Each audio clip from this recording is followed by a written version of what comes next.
Everybody listen to We're Not Wizards. Because we are the best. And we're not wizards. No matter what anybody says. Goodbye.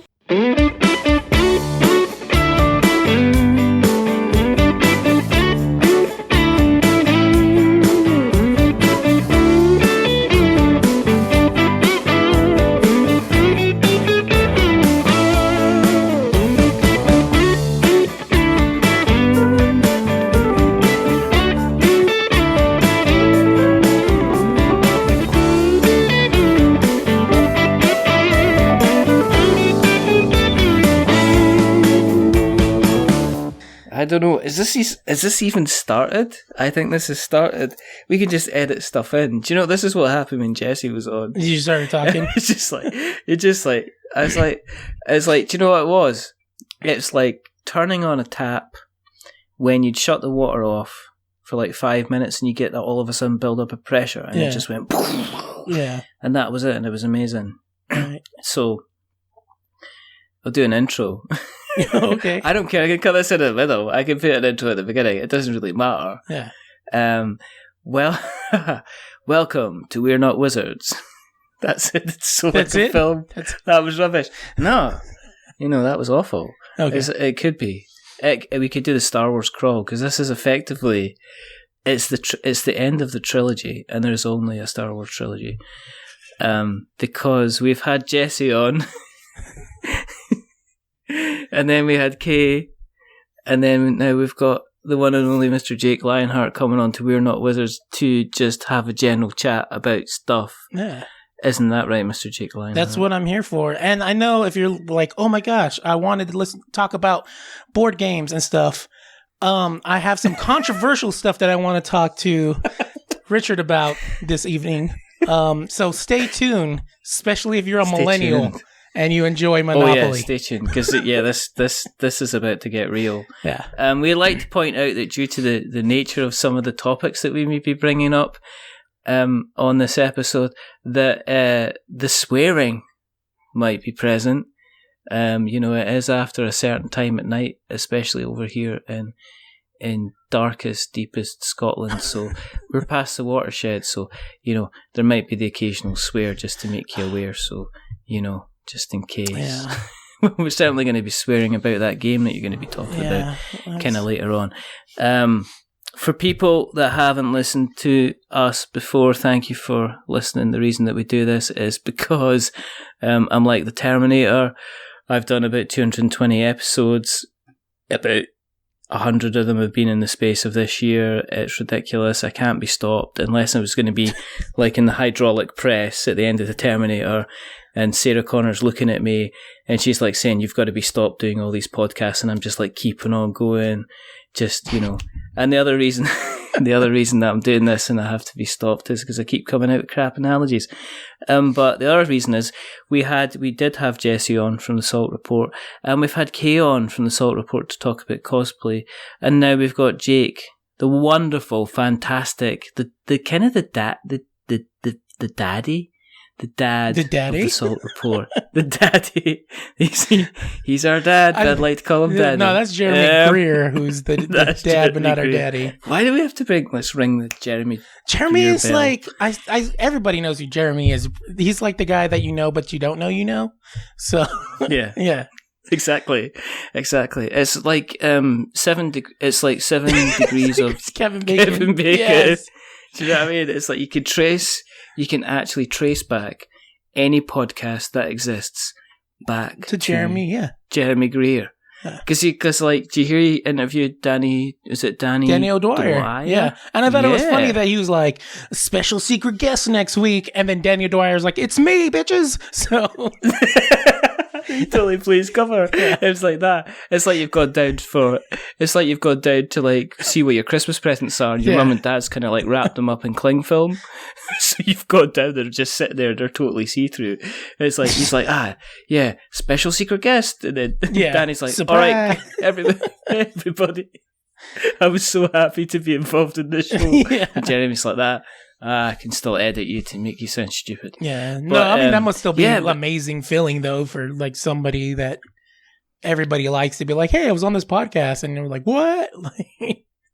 Well, that's the feeling that I've got just now, because I am a big fan of the content that you and the other two put out on a regular basis. Yeah!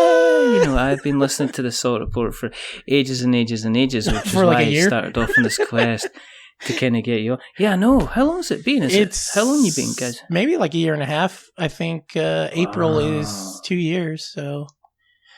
And we're like at episode 74. Wow. So... But I can't talk. We take our breaks.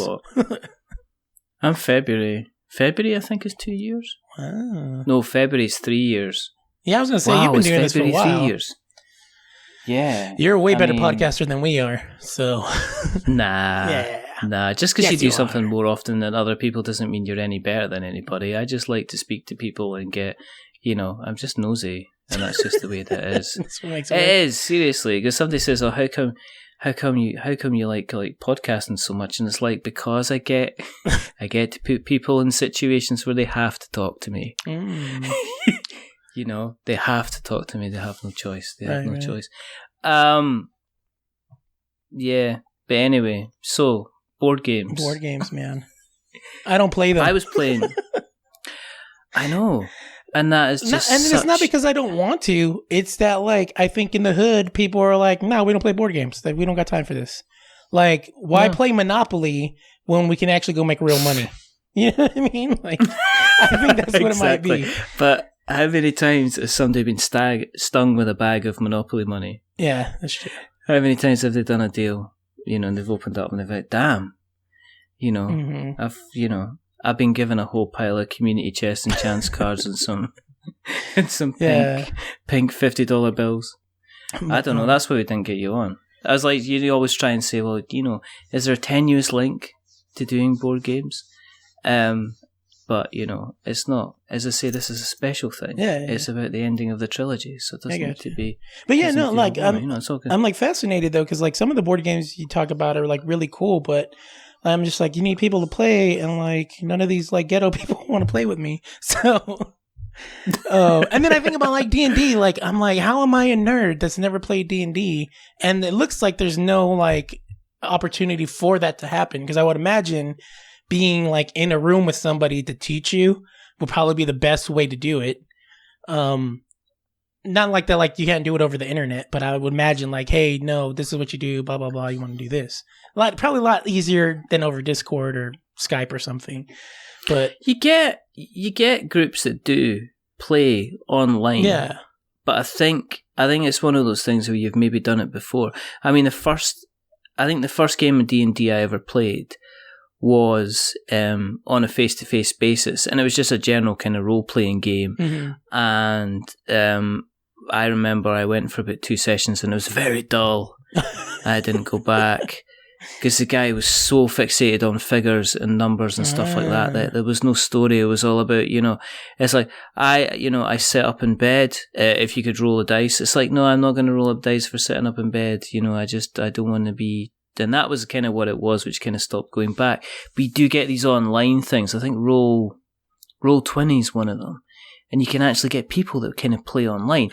But you're right. For you starting off with a group and getting your stuff together, I think it's better to have somebody saying, right, you should be doing this and you should be doing that. Yeah. Because your Roll20 stuff is, a lot of it's automated, so you kind of get around the kind of the dice rolling. But then again, it's the whole thing is, how do you sit a friend down and say, actually, can we get some cardboard to the table? Because a lot of the time they would just turn around and say, well, first of all, I don't like Monopoly. And secondly, we're not kids. Right. So why are we, and I think one of the things is the board game, I mean, from somebody who sits outside the board game hobby, mm-hmm. Who doesn't have much of an...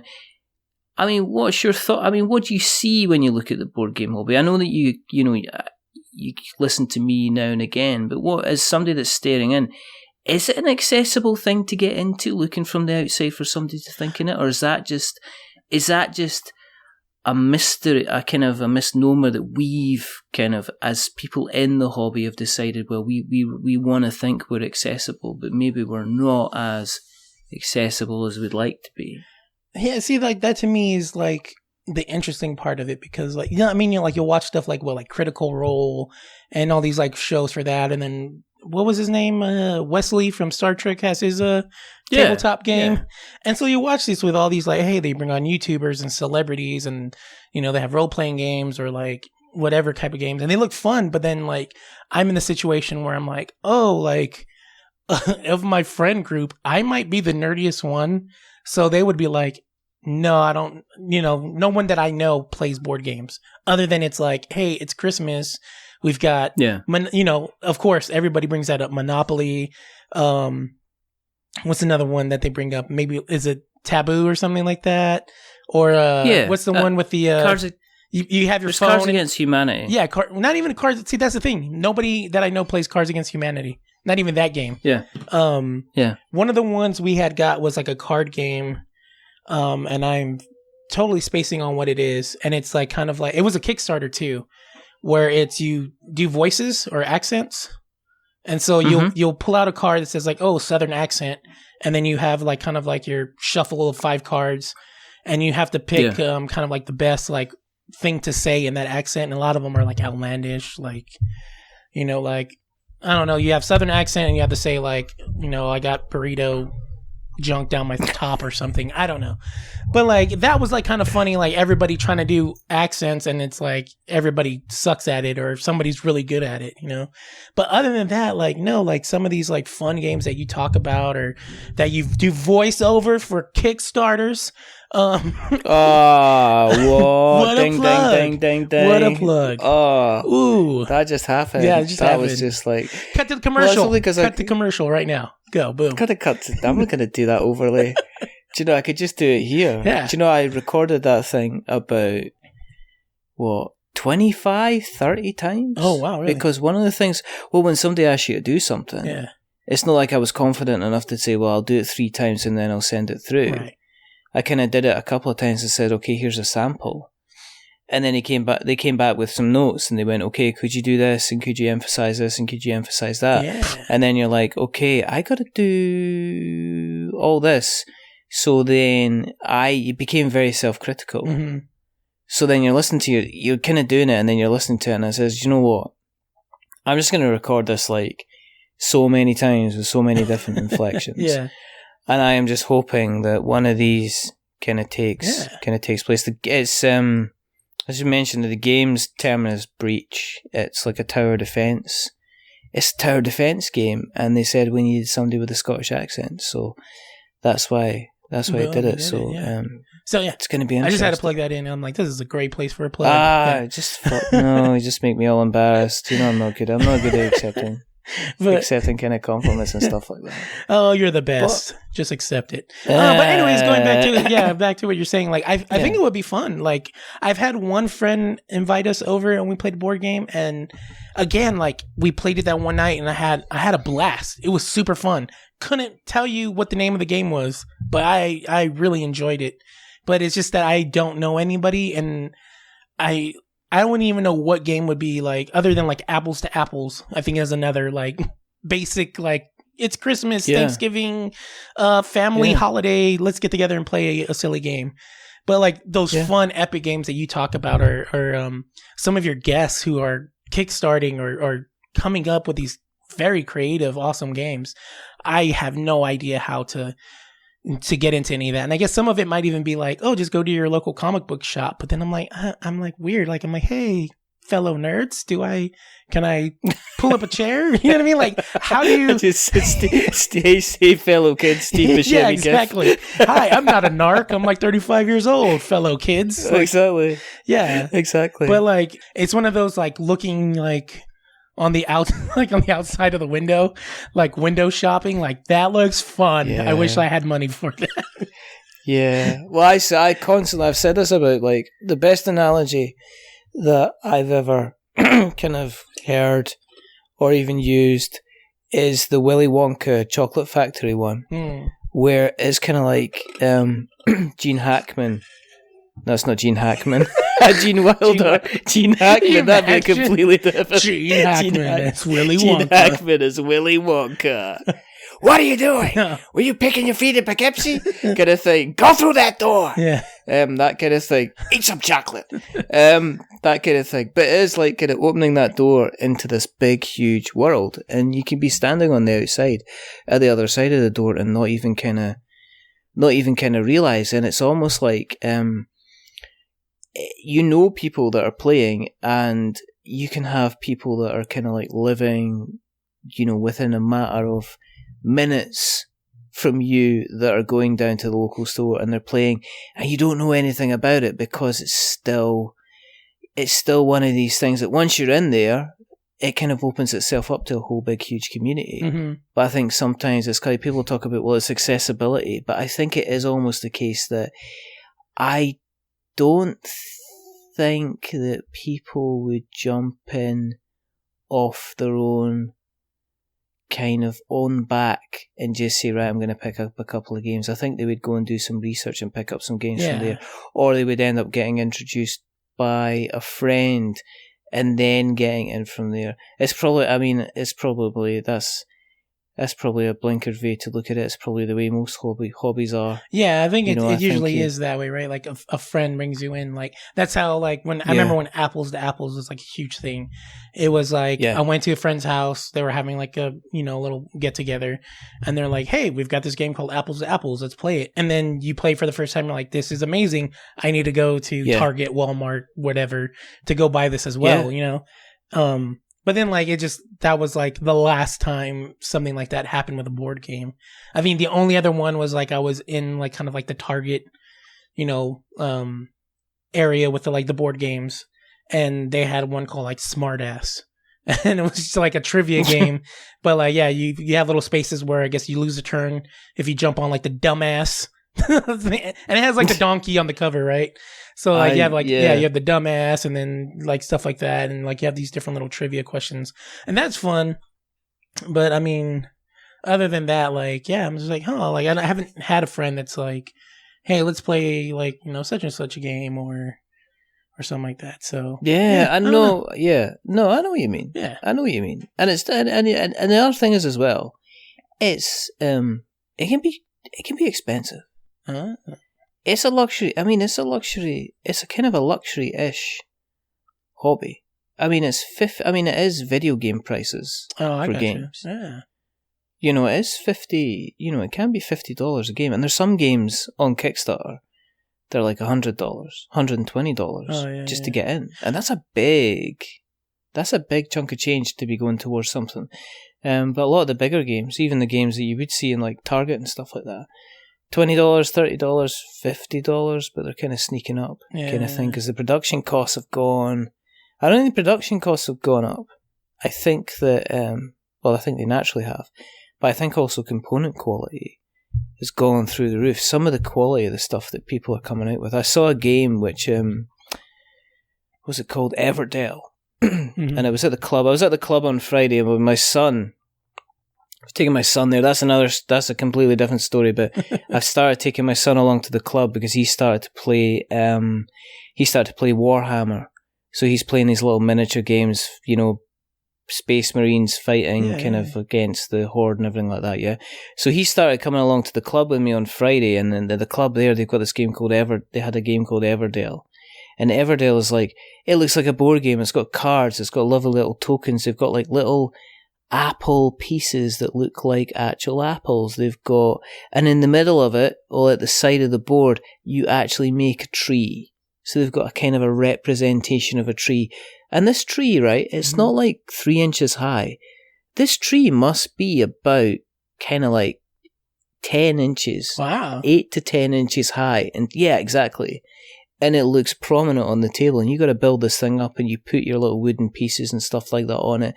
It's kind of like, I think it's like a crafting game and a hand management game, which means that you've got, you get given cards that you then have out in front of you, and the different cards that you have, it allows you to create and mine for resources, and resources you can use to kind of score points. But in the middle of it, there's this great big, huge cardboard tree.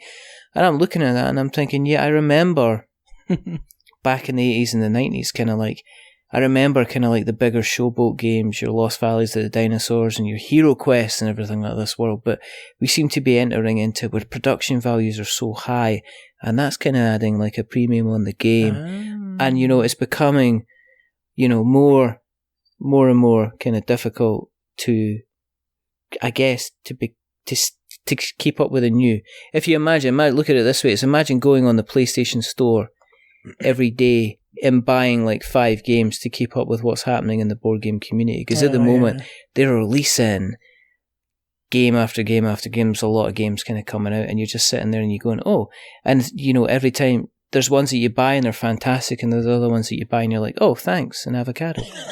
Because I've seen that. Yeah, I've seen that. You know, but at least you know you can own a board game even if you can't own any property.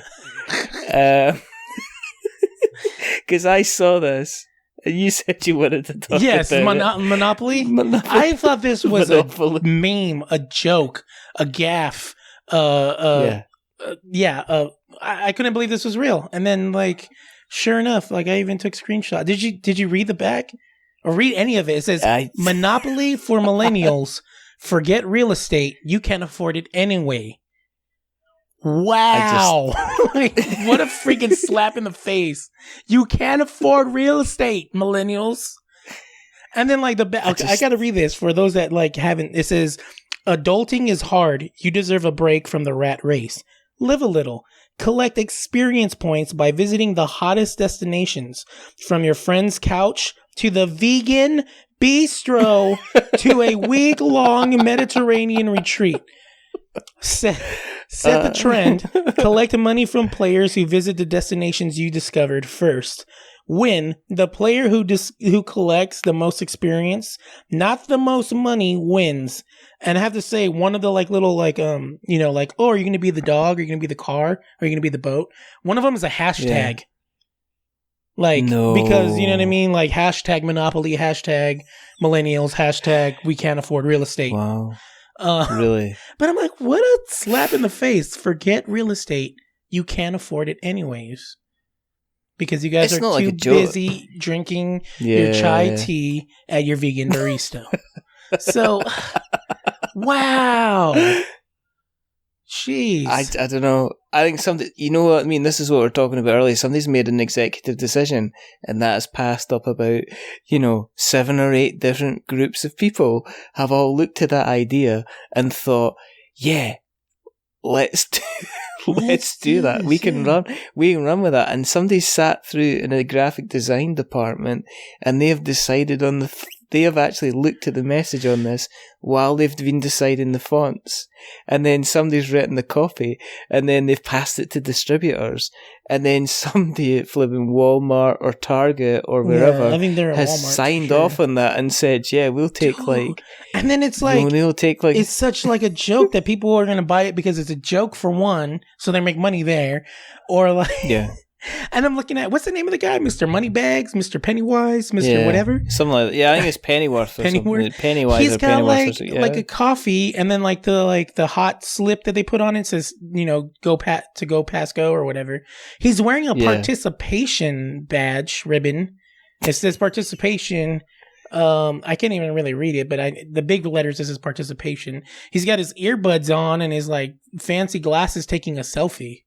And I'm like, wow, like, I'm just like, are there racist monopolies too? Like, is this like testing the waters? Like, especially in America, like the climate we're in, where apparently being racist is okay. I'm just like, what's next? Like, I'm like, please don't be testing the waters, because that's just wild to me.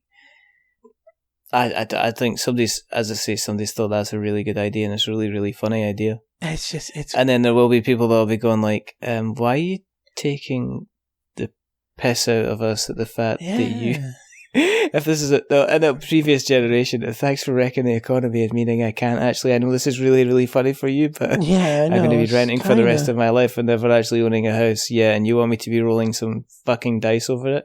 Thanks very much. Thanks very much. Is there like an Oregon Trail Monopoly? Like that would be interesting. I think there's. You know what?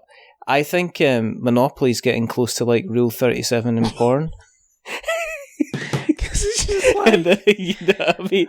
As if somebody says it, then it automatically exists. I'm just waiting for like just how bad can they make Monopoly? Like, you know what I mean? Like Vietnam War Monopoly, where it's like, you know, roll the dice and be the rice. Like, do you want to buy the rice patties and like I don't know, Vietnam Monopoly. Like, I just really, I don't know. I almost want to like dare them.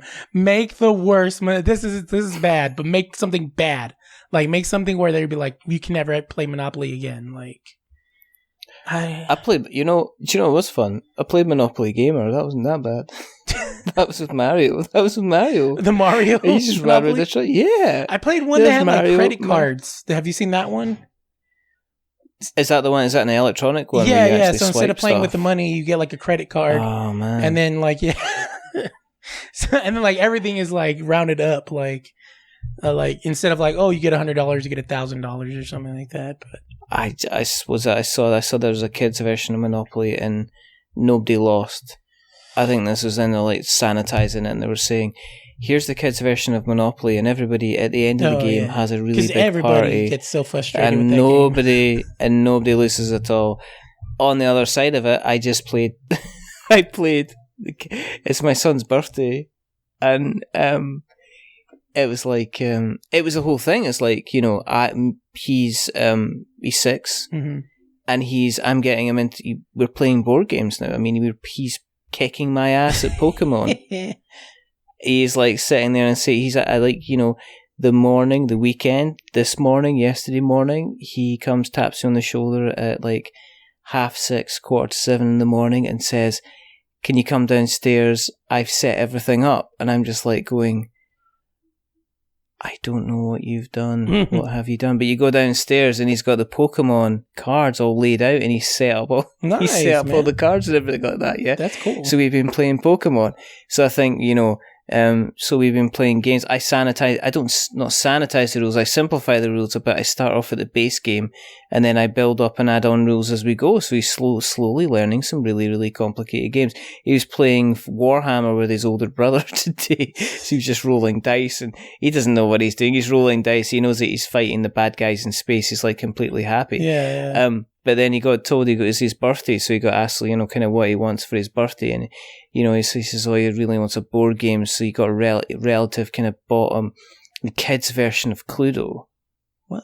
Or Clue. Yeah. As you guys across the pond would call it. What do you guys call it? What did you say it was? Cluedo. Cluedo? Cluedo. Like noodle, but Cluedo? Well, no, with a D-O on the end. I don't know why. Cluedo. C-L... Yeah, Cluedo. And we just call it Cluedo. And I have no idea why that is. I've got to find that out, why that's a differentiator or something. I have no idea. Anyway, the kids' version, mm-hmm.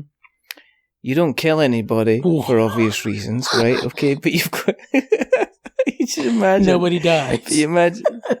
nobody dies. Everybody gets through. But you got to find out who ate the cake. What time they ate the cake, and what they had to drink with the cake. Huh. It's just the same thing. But nobody gets murdered.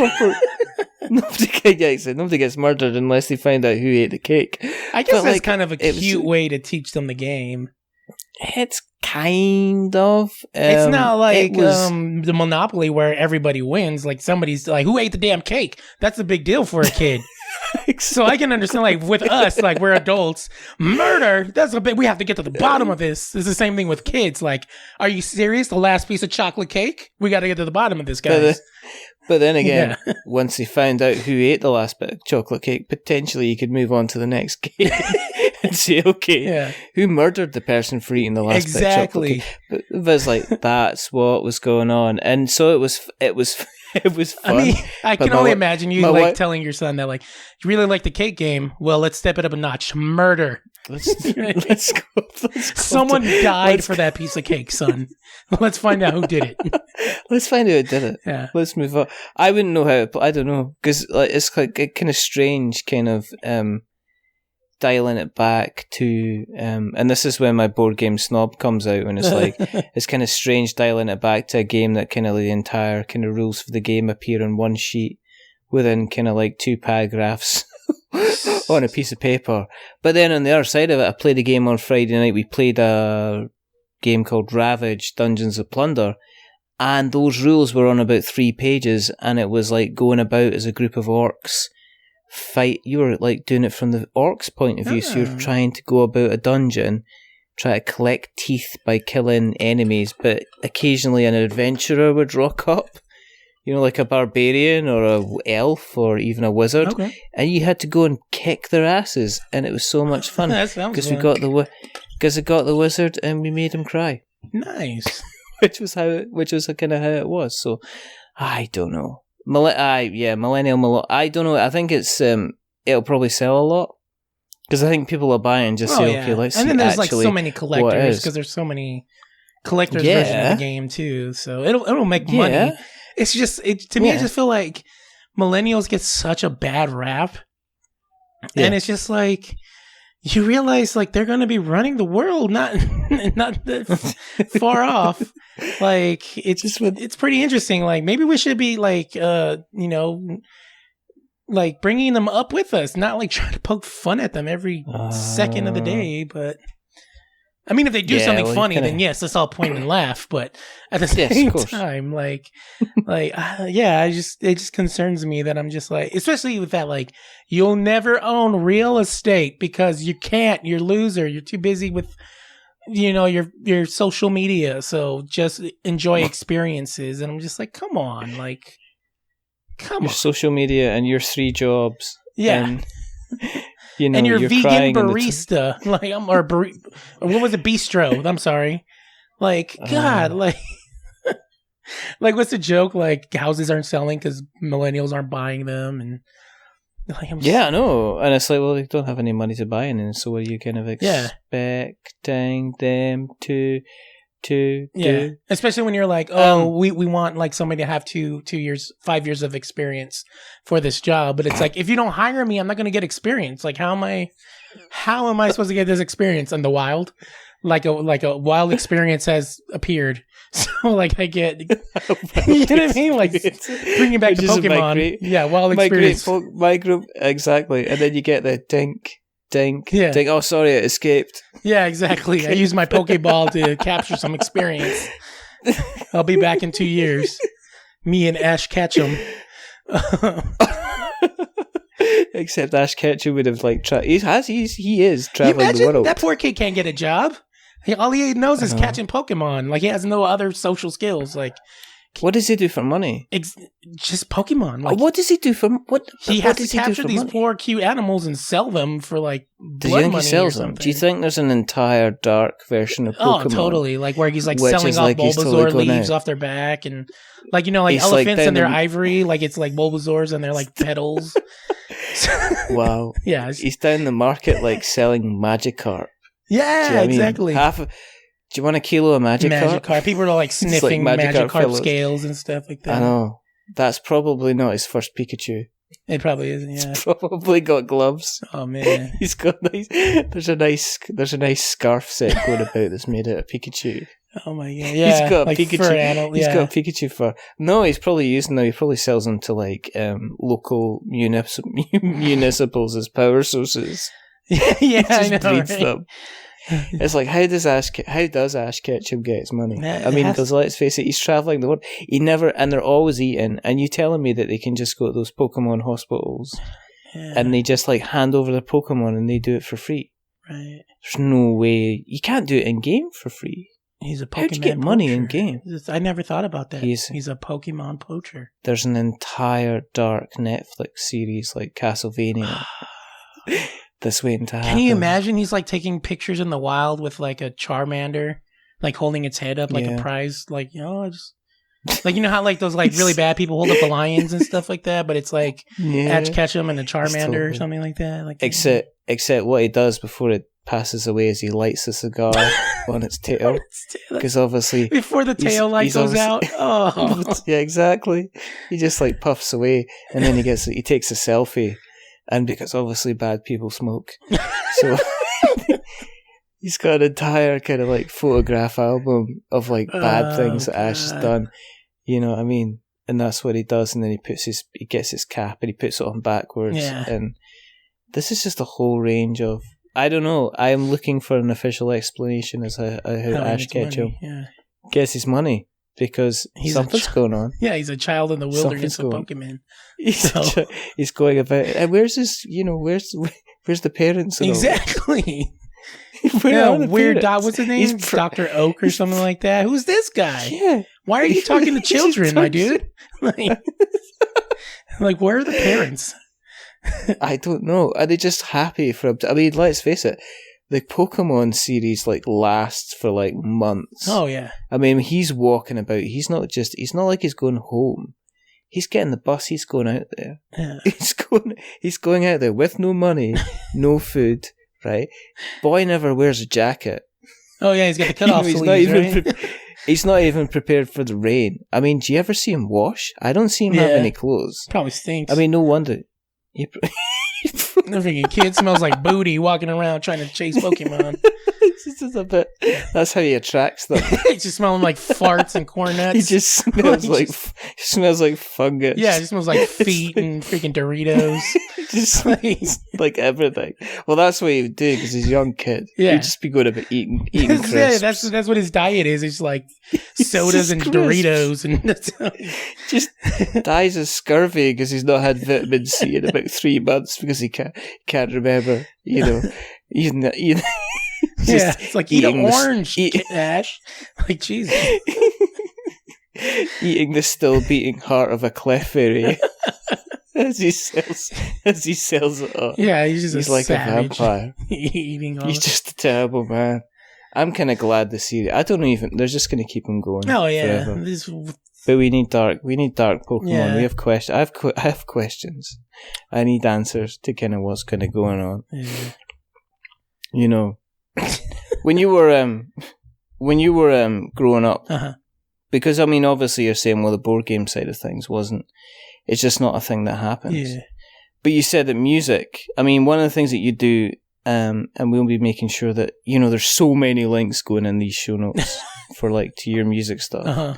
Because you do kind of music, you do a lot of that thing where you talk very rhythmically over music and beats in the background, kind of rappy, hip-hoppy type stuff, which you young kids are doing. The young millennials that don't have money for real estate listen to the type of music I make. Yeah. Exactly. My favourite tracks you've done is the one that you said. It's called A Pile of Avocados. It's one of my favorites too. One of my favourites that you've done. Actually, now I need to go write that song because it's not real. Pile of avocados. I'm featuring Filthy Wizard. You could just have Kay in the background going, "Oh, an avocado," and just sample that and just have that all the way through. The hip hop stuff, and especially the rapping kind of stuff. How long have you been doing that for? How do you kind of get into that? What's your? Because I don't know if you've actually told this my origin kind of story. Told your origin story. I mean, you were into kind of this is it. I mean, this is the last thing we've done. The flashback. This is the flashback episode on Netflix. We have a conversation, and then you say, "Yeah, an avocado episode, an avocado episode." An avocado episode, and then it goes and you're just back. You're back to the beginning. Oh man! Was it a case that did you grow up on hip hop and then start, or was it just part and parcel of? Did you start rhyming at the same time that you were starting kind of listening? No, I think I've always been into music. It's kind of like interesting. I don't know how interesting it'll be. I think it's interesting because it's my story, right? So it's about me. Me. Oh, me. Exactly. Let me tell you about me real quick. But let me tell you how much I love me. Me. See, my TV's not on at the moment, right? So all I can see is a beautiful reflection of me. You. And you're lying on the TV, so me. I'm on the TV. Me on TV. There couldn't be anything better. But no, I've always grown up with music in, I guess... in my household, I guess. My dad played guitar.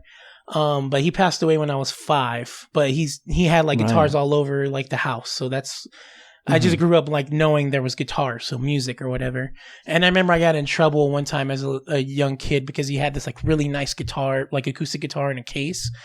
And me being a kid, I'm like, oh, you know what goes well with guitars? Pianos. So I took my crayons and I turned his guitar case into a piano, and I would pretend to play piano on his guitar case. I got in big trouble because it took forever to get those crayon marks off the guitar case. But yeah, so I've always had that. My mom is actually Mexican, and she learned a lot of English by listening to, I guess, what we would call oldies, like Elvis, Creedence Clearwater Revival was one of her favorite bands. Richie Valens, all those guys, you know, back in the 50s, 60s, stuff like that. That was like her her jams back in the day. So like I remember growing up listening to oldies like Temptations, all that stuff. So music was always in there. And then I think I just like singing. Even though I'm not good at it, because I remember there was a couple of times in school where they would have the big assemblies and they're like some song they're singing, and I'm pretty sure just off key, I'm like, bah, bah, you know, just singing all loud, and all my classmates looking at me like, why are you singing? Like, this is not cool. And I was just like, I didn't know it wasn't not cool. I thought we were singing. I thought we all. Did you get people going, Jake, are you okay? Yeah. Jake, like, why does he sound like a dog dying in like the back of us? Go to the principal's office. You know you're not allowed to bring injured animals in school. Anymore. Yeah.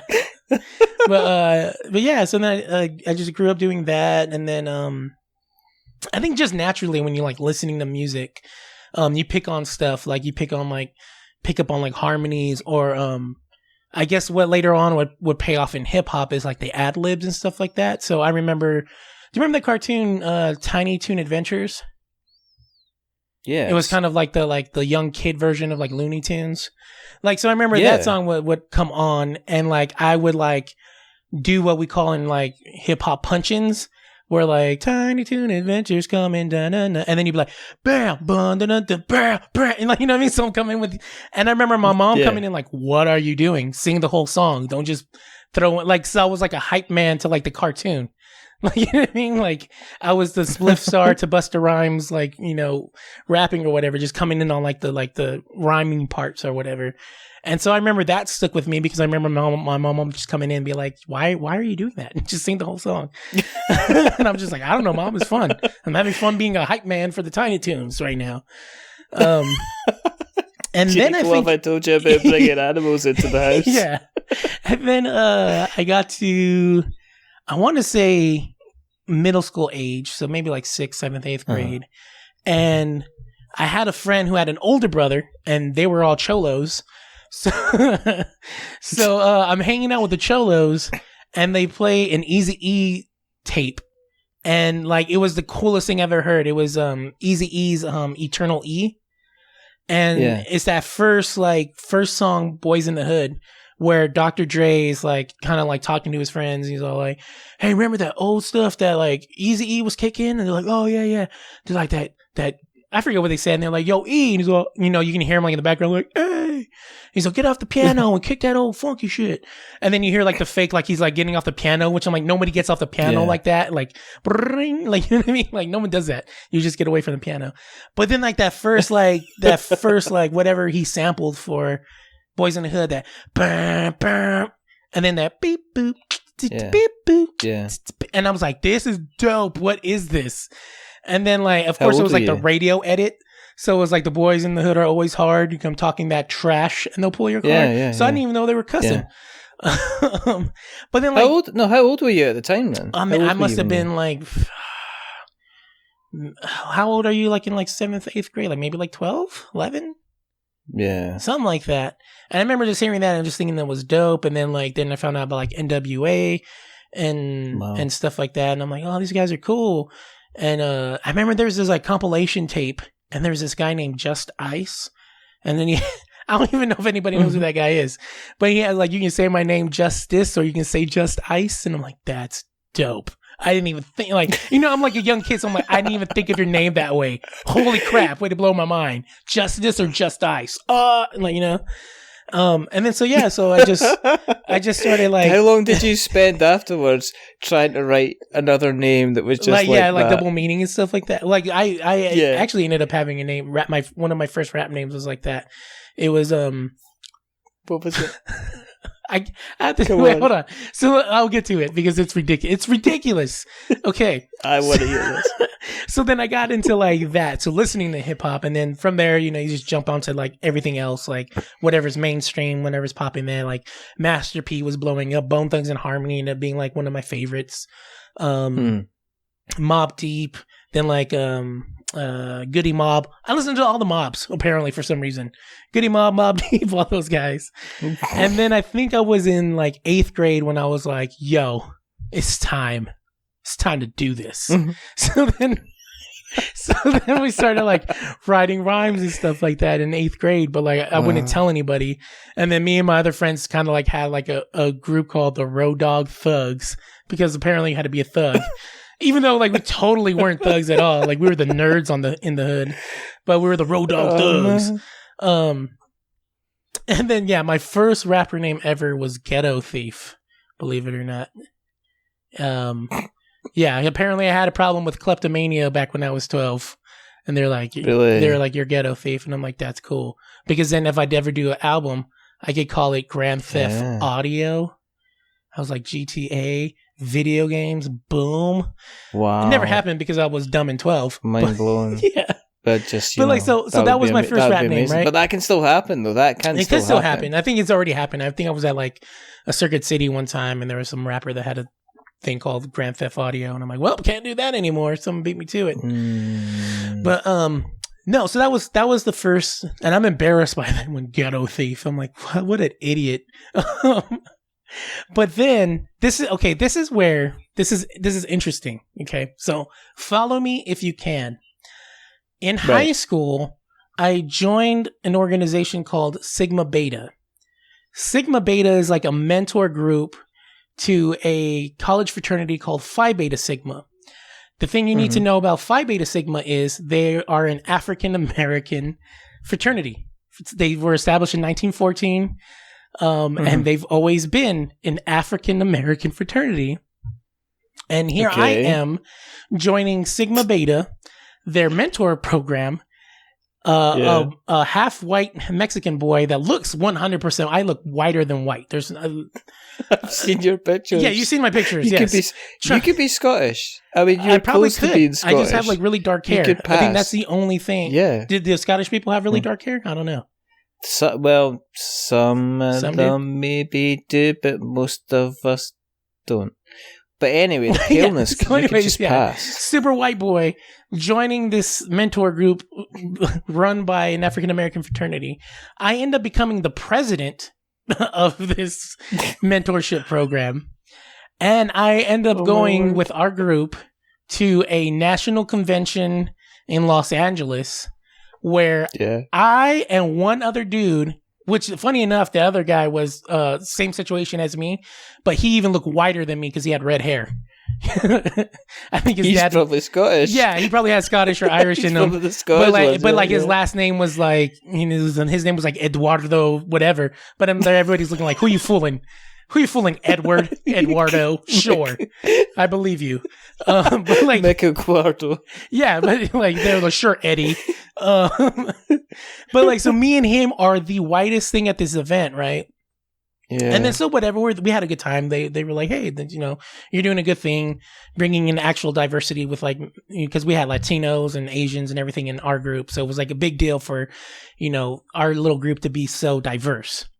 But then we're walking by because they're selling different items. You go to conventions, they have little vendors, and they're selling baseball T-shirts, but from like the National like Negro League back when they had a Negro League before like Jackie Robinson and all that stuff.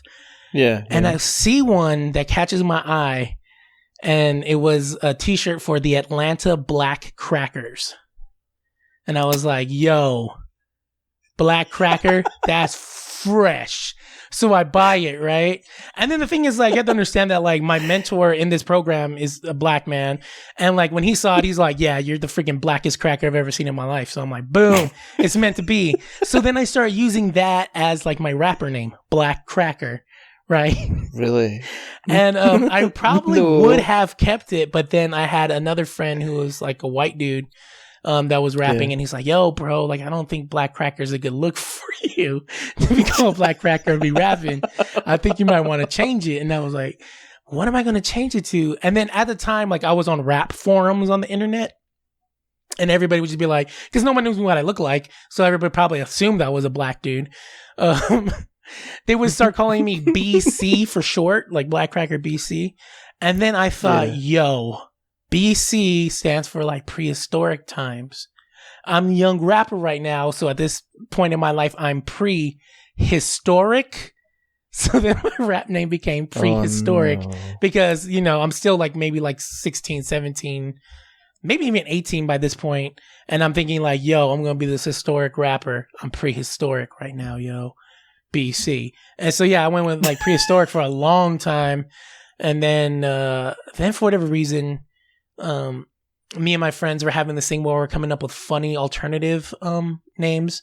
Like I had a friend who went by Johnny Quest, and he came up with this ridiculous name, Hippopocalypse, because he was like really heavy set.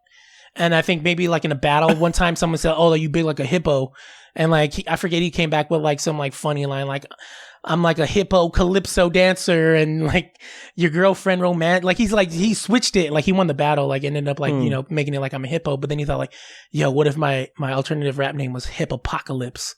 Like, and I was like, dude, that's dope. That's brilliant. And then my other friend was like, oh my word. He just went by like his name, but then he was like, yo, like he had like back when those truck, you know, those Ed Hardy like truck driver hats were in, because he was so white. And they were like, yo, you just like a freaking truck driver.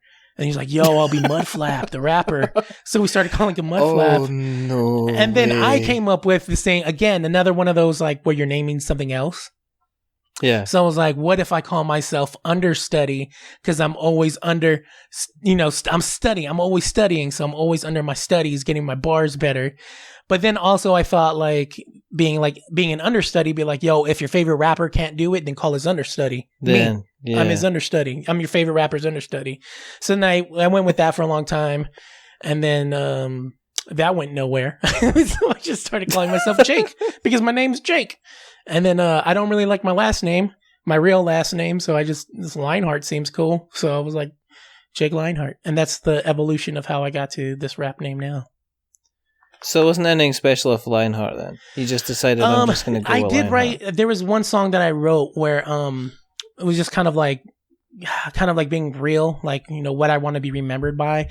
I have like this like crazy, I don't know if it's, what's the right word for it? Like this, like unnatural fear. Like I forget what the right word is for that. Like when you like something that's like obviously probably won't happen, but you have this fear. But I have this fear that like I'm gonna die at a young age. Because like my dad died when I was 5. I think my dad was 33. Yeah. So I thought like, you know, I'm gonna die at 33, like my dad died. Mm-hmm. And then when I had my son, I had this fear that like when my son turns 5, I'm gonna die. And then like just like, you know, that unnatural, like I shouldn't have this fear or whatever. But like at the time I wrote a song where like just like this is who I am. I want to work hard no matter what. Like I understand there's better rappers, but like I want to work harder. And one of the lines that I said was like, I will be a man remembered with a heart of a lion. And I just thought like that line, like a man remembered with a heart of a lion, like Jake LionHeart. So that's kind of where I came up with that. And then everybody was like, oh, you like Final Fantasy 7 or Final Fantasy 8? And I'm like, sure. That's where I got it from. Final Fantasy 8. Thanks LionHeart. For that. Yeah, brilliant. But yeah, so that's my whole like hip hop origin here. The only thing that's changed is that I went from doing more underground, like I would listen to like Sage Francis, Atmosphere, Blueprint, all those underground guys, the 1200 Hobos,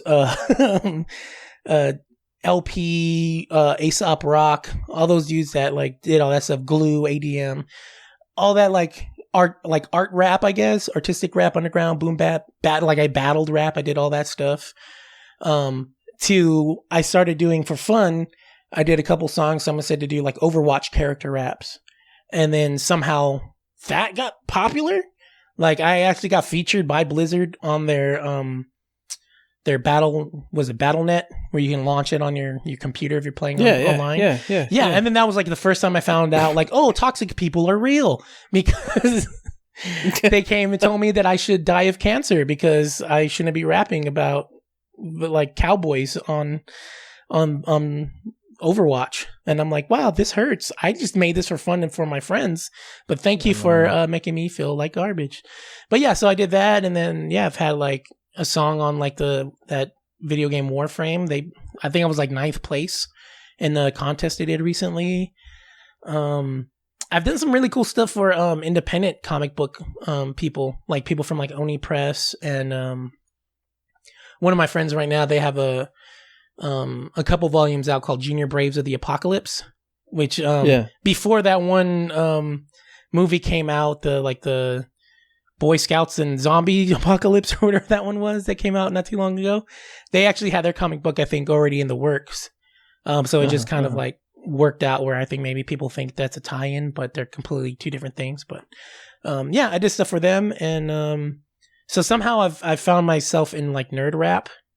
But I just like rapping. I don't know. Yeah, nerdcore rap. Nerdcore.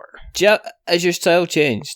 I mean, over the years. I mean, because you see, I mean, obviously people have a tendency to kind of reinvent themselves once they've been doing stuff for a while. Yeah. Because, I mean, unless they're wanting to grasp hold of the first thing that kind of made themselves popular. But you see it all the time. You see it like rappers going down a certain way and then all of a sudden swinging back and saying, oh, we're going to bring it back to old school, or I'm going to bring it back to the original stuff that kind of got me famous, kind of thing. Has your style changed over like the years then? As you've been... I think so. The thing that I think that's interesting about nerdcore right now is that a lot of it is stuff that people have been rapping about for a while. It's just like it's been undercover. So like most of like the underground people, or like people that you say like are abstract, have always been like dropping like these nerd references. Like I'm thinking of like Del the Funky Homo Sapien, who I think most people might know from either the Gorillaz, like that Clint Eastwood song. Yeah. But like he had a thing called Deltron 3030, which is the whole idea of like the album, which is a phenomenal album. If you've never heard it, do yourself a favor, open up Spotify, Deltron 3030. And it's pretty much everybody that is the Gorillaz, the first album, and even the Damon Albarn has like a song on there. That's actually how they met, was doing this album. Right, okay. Yeah, like Damon Albarn is like the person that opens up the thing. They got him to do like a little intro, but it's because the guy that was making the beats knew Damon, and then that same guy knew Del, and that's how they're like, hey, we should do this Gorillaz thing, and you should be the voice of the ghost, or whatever. But like that was a whole concept album about the year 3030. He's this rapper in like a anime mech that's driving around the galaxy. He's got a song, like even before that, I think he had a song about that anime Ghost in the Shell. Like one of his lines is like, I'm feeling like a ghost in the shell, which people might like who don't know. So, oh, that sounds cool, like a ghost in the shell. But then you're like, no, that's a direct reference to an anime. But now, like I even have this song where I say stuff like that. It's called Nerd Rapper 1.0. Where I say that, like back in the day, like you would make these nerd references and like people might either get it or not, but like nowadays you make those and they just say, oh, he's a nerd rapper. But no, like honestly, my first influence that I really enjoyed was Bone Thugs and Harmony. Like I enjoyed like the fast rap, the cadence rap, like everything was a cadence. I'm from Southern California, and I preferred the East Coast guys. Like I was not really a big fan of Tupac, which I know it's like blasphemy, right? Like you're from the West Coast, LA, like almost LA area, and you don't like Tupac? I'm like, no. Yeah. I thought Biggie was better. I thought he had better cadences, better raps. Yeah. And like I just couldn't really relate to Tupac, where like I'm chubby and Biggie's chubby, so I can kind of relate to him. I'm like, I can really kind of relate to him. then also you had like, there was also like Big Pun and all this like cooler stuff coming out from the East Coast, like Wu-Tang and all this other fun stuff where like here was all gangster rap. And so I'm like, I'm not really I grew up with like cholos and gangsters. I'm like, it's not fun. Like, I don't want to listen to music that glorifies these dudes that like bully me. So, so like I think when I was coming up, I more rap like that. Then I got into like the battle like scene. So then I like everything was like a battle rap. Like everything was about cutting somebody down or being the better rapper, having the better bars. So I mean, is it? I mean, it's like I take it as just like you're just facing off with somebody, and there's somebody you putting a beat in the background, or you're doing it a cappella or whatever, and you're just kind of facing off and just saying stuff kind of back and forth with kind of each other. Then yeah. I mean, and with me though, did you have? With mine, it was you always had the beat and it was always freestyle. I think the thing that's interesting now is like you'll have the acapella ones, but they're not freestyle sometimes. A lot of times it's like they have like notes on the people and then they have all these like bars written out pre-battle. And I find that interesting. Like even now, like when you say, let's get in a cypher, like there's one that I'm honestly contemplating and doing. There's like this geek cypher that like all these like predominant like YouTube nerd rappers did. But I'm like, they're all written raps. And I'm like, to me, like a cypher is just like a fun freestyle session. That's what a cypher was. Like there was a battle for freestyle, like battle raps. And then cypher was just like, yo, we're just going to get together and just spit whatever freestyle you want to spit. And so that to me, it's weird that now, like even mixtapes weren't about like, that's just a solo album. Mixtapes used to be like, this is one song from one artist, another song from another artist. And they were actually on cassettes. So it's just weird the way how hip hop has changed. But like, that's when I'm kind of like, like, should I do this? Like, should I just do an old school, like just record myself doing a freestyle or just do what they're doing? Because the cypher to them is just written bars. So, but no, it was all about like, you had the beat and it was literally thinking on the spot, how can I out rap this person? Like, whether it be their name, calling out, obviously, like to prove that you're actually freestyling, like like this is not, you know what I mean? Because that was the epitome of like what a battle was, to prove that you're making it up on the spot. So making fun of their name, what they're wearing. I remember there was one battle where I was going up against this dude that like looked like a thug guy, like he was pretty hard looking, and the whole time when he wasn't rapping, he was looking at his girlfriend or whatever, and then whatever, like, you know, that's just more support. And he's just like, yeah, I got this girl. And then so it was just like, yo, that's the thing. I'm gonna hit you right there. I'm like, you're so chicken, you can't even look at me. You know what I mean? So like, boom, I'm hitting you with that. And then all of a sudden he's like, you know, I kind of have to look at you now because you called me out on it. You know what I mean?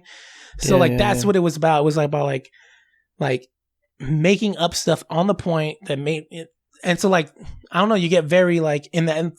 I don't even know how to explain it. Like my writtens are very, very different from my freestyles.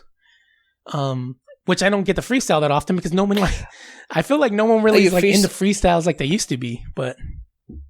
Are your freestyles are your freestyles simpler? As in when you're freestyling, are you likely to pick kind of simple phrases or do you make the written stuff more complicated so when you're rhyming stuff together? It's weird. Like I feel like with the freestyle, it's just, it's like literally like anything is possible. Like I've had one person say like your written should be like a focused painting while you're like your freestyle should be like a sketch. And for whatever reason, I don't like. It's more fun. Like I feel like if I mess up, then I mess up like a sketch. You know what I mean? Oh, whatever. I'm just sketching. But like at the same time, you can try stuff that you never been able to try. Like I feel like okay, like if I do like a written and to be like, I got 16, I got 16 bars to deliver on this flow. The first one fires, second just as hot, 14 left to go. You know what I mean? So I'm like, now I'm like, okay, I'm thinking about it. Okay, that's I already killed 2 bars, so that's why 16 to 14, boom, whatever. But if I'm just freestyling, I'm like, off the top of the dome, I be spitting the poem, didn't understand where I'm going, so I'm going back home. Like, you know what I mean? I'm just whatever. And then I can find more of like I like doing like the whole, especially in the freestyle, because I think freestyle is more about like poppy, flashy right now. So it's more about like the skibbity dibbity doobity bobbity pippity poppity. You know what I mean? Like, so it doesn't really even matter what you're saying because it just sounds cool. It's a freestyle, boom.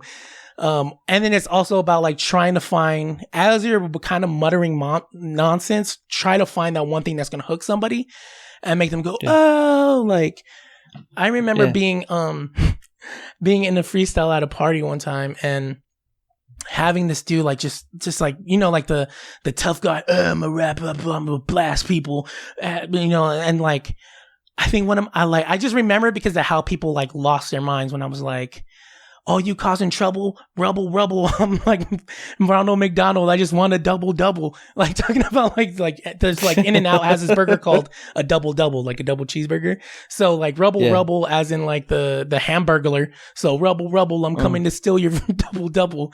And people are like, and didn't matter what else I said. Didn't matter what else this other kid said. The fact that I had that one bar. Boom! I won. I won whatever we were. We weren't battling. We were just ciphering. But by the end of the night, everyone was like, "Here's a beer, bro. Here's a beer. You have the freaking double rap." And I'm like, "Thanks, dude." So like, it's the weird thing between like writtens and stuff like that. But like, some people do. Like, I think people have phenomenal written rap. So like, I'm like, I can't be upset that they want to choose to write their raps out, but. To me, like a well-rounded MC was a person that could do everything. Like you could write a good written and you could freestyle. Like dudes like Eminem. I think that's why he took mainstream by surprise because he was like in the same like place I was at. You can write these crazy, phenomenal written raps, but if you throw him on the spot, he's gonna kill you with a freestyle too. Guys like his buddy Royce the 5'9" are only known for like writtens, and Royce the 5'9" can kill you with a written. Like he'll end your career with a written. But I don't know if he can freestyle. Yeah. I don't know if that's his bag. But since I've been talking about rap, why don't we talk about your bars? Because I don't know if anybody knows that you actually have bars. You're like an extraordinary rapper in your own rights. I am not an extraordinary rapper. Yes, you are, I've done sir. some I've stuff heard in it. The past.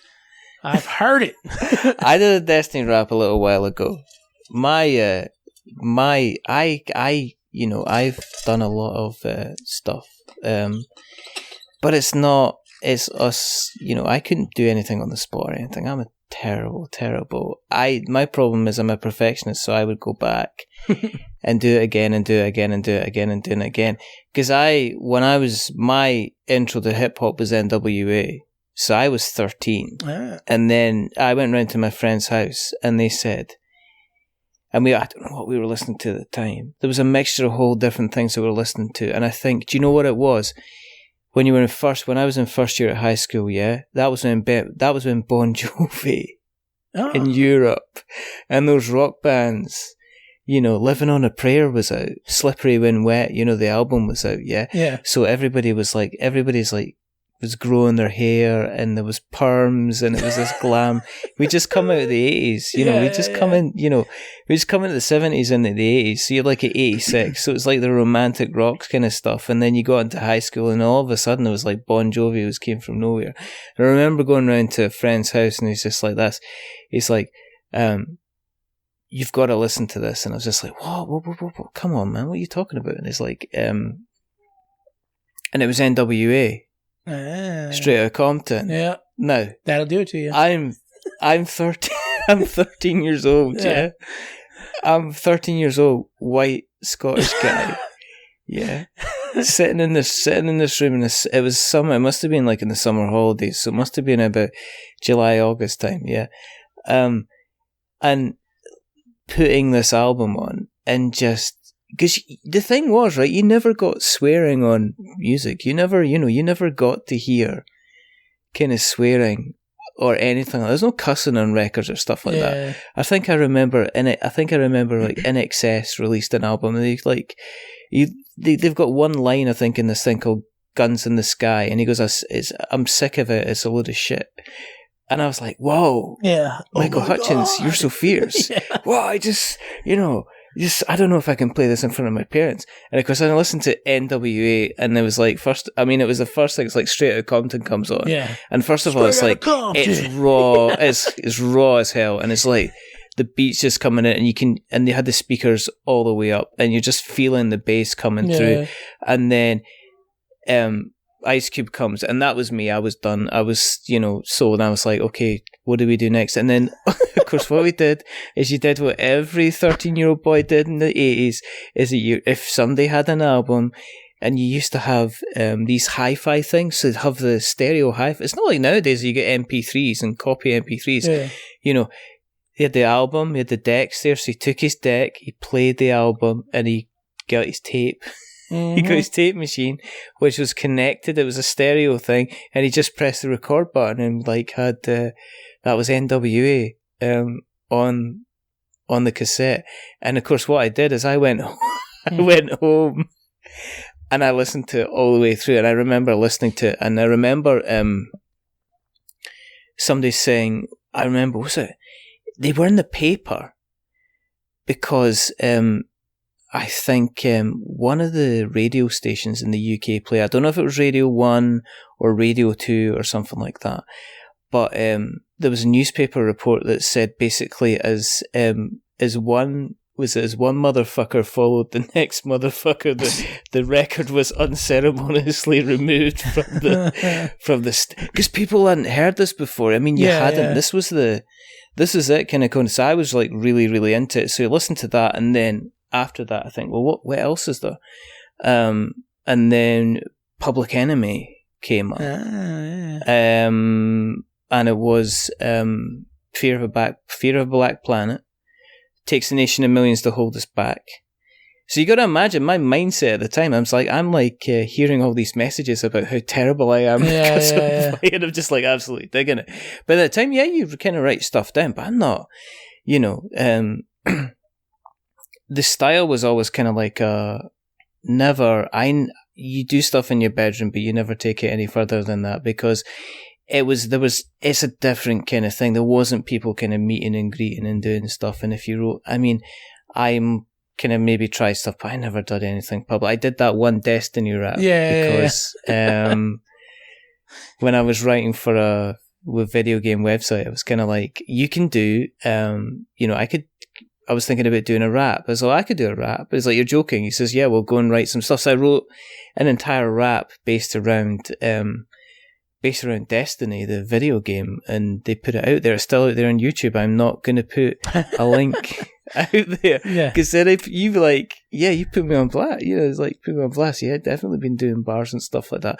But then there was Fear of a Black Planet, and then I got into Public Enemy, and then on the other side of it, I was into Digital Underground. Oh, okay. And you did the Humpty Dance. I'm pretty sure. Yeah, and. Then there was the Beast, and then there was Digital Underground, there was the Far Side, there was, who else? Booyah Tribe. Booyah Tribe. Booyah Tribe as well. Yeah. And then I went into, from there, Paul's Boutique, Beastie Boys. Yeah. And, I remember, we had the original CD, and at that time, when you folded out CDs, the cases, the inlay, they were thick. Yeah. And the reason that they were thick is you could take them actually out. Or cassettes as well. Yeah. Cassette tapes. It wasn't necessarily CD covers. They had forgotten about that. But cassette tapes, you could take the inlay of the cassette tape. Kids, way long ago, we used to have music on little tape, not on MP3s and little tapes. We used to put them in a machine, and they used to be in the cassette tape cases. You used to take these out and unfurl these cassette tape inlays that used to have the lyrics on there. And I remember just sitting through there and learning as much of Paul's Boutique as possible. Kind of 5-piece chicken dinner. And what got me was the way that the rhymes and the raps kind of work. Just the whole, because I remember the whole, I met a girl last night with a peculiar cackle. I laid the bait and she took the tackle. I had too much to drink at the Red Lobster, and the room spinning around like the blades of a helicopter. Never met a girl who was too finicky. If the press out of the way, then they're going to finish me. You might know this. You might have witnessed me. I've ate spinach and a bee called spinach. I shed light like I shed fur. Spin around town like Raymond Burr. I'm so high, calling me your highness. If you didn't know me, they part of my shyness. I learned that whole thing, the whole way through. Yeah. And just I was always kind of like, I've got like a bit of an audiographical memory, so I can remember. Yeah, that was like me with stuff all the way through. With like CeeLo. I had the same thing. I had the Goody Mob on tape, and like a lot of people don't know CeeLo rapped before he was like a singer, and so like he had the one where he's like, I've been underestimated, but I waited so but I'm patient, so I waited oh man, I already forgot it. I had it and I lost it right now. I got nervous in front of you right now, but under pressure. It had this rhyme that like I just remember like, and the other one was like oh my god, it was off their album Soul Food, and like he had this rhyme where he's all like what was the name of the song? But like it was just like this like brilliant like I moved into a house complex with a serial gate and like just like painting this picture, and I'm like, yo, like, and they like stuck with me. I think I'm just drawing blank just because I'm like on the spot right now trying to like remember raps. But yeah, like the same thing, like you had these like booklets you could pull out and read their lyrics. I remember like being a kid and wanting to be a rapper. Like that was the biggest thing. Like if I could get onto a label so that I can put out a CD, and then thinking about like how you would like put your lyrics in this book, and like, cause you know, like a lot of them, like they would stylize it, right? Like they would have like borders and stuff like that. And then like your thank yous were a big deal. Like reading the rappers' thank yous. That was a big thing. Like who are they thanking in this thing? You know, and it always ended with, and you, the listener. You know what I mean? Like you thanking all your friends or whatever. Yeah. I think the funniest thing was I got Ice-T's Power album. Because my dad says like, "What do you want for Christmas?" And I think was it Iceberg, the one before? So my friend had that, and he says, "What'd you get? Did you get Power?" He says, he kind of took me aside and said, "I'm not sure if we could get you this album." Yeah. I was like, he says, "But why? You know I like the music." Because he said, "Have you seen the cover for the album?" And I was just like that. What? Do you remember the cover for it? No, I'm about to look it up right now. Do you know it was Ice-T. It was Donald D, and it was his wife, and his wife was wearing some kind of bikini thong, and there was nothing left. And you turned it around, and my dad says, I can't tell your mum I bought you this. Yeah. I feel like I've got you, but she's only in the shotgun. Yeah. Oh, that was a good one. Yeah. That was a good one. That's funny, dude. The Syndicate. And then there was Ice. I got mad into Ice Cube. Everything. I kind of followed. Oh man, all the way. All the way. Lethal Injection, everything. America's Most Wanted. That was the other thing. Listening to America's Most Wanted, and that's when you're realizing that in turn with Public Enemy, you're realizing the politics are coming in. Yeah. Just some of the stuff like Ice Cube, When Will They Shoot? And it's just some of the stuff he was saying. I was like saying, okay, I'm stopping listening to the fact that there are really good beats and there's really good lyrics, and I'm actually starting to listen to the lyrics and what they mean kind of behind it. Yeah. Because Ice Cube was coming out with things with like, he was saying like, what was it?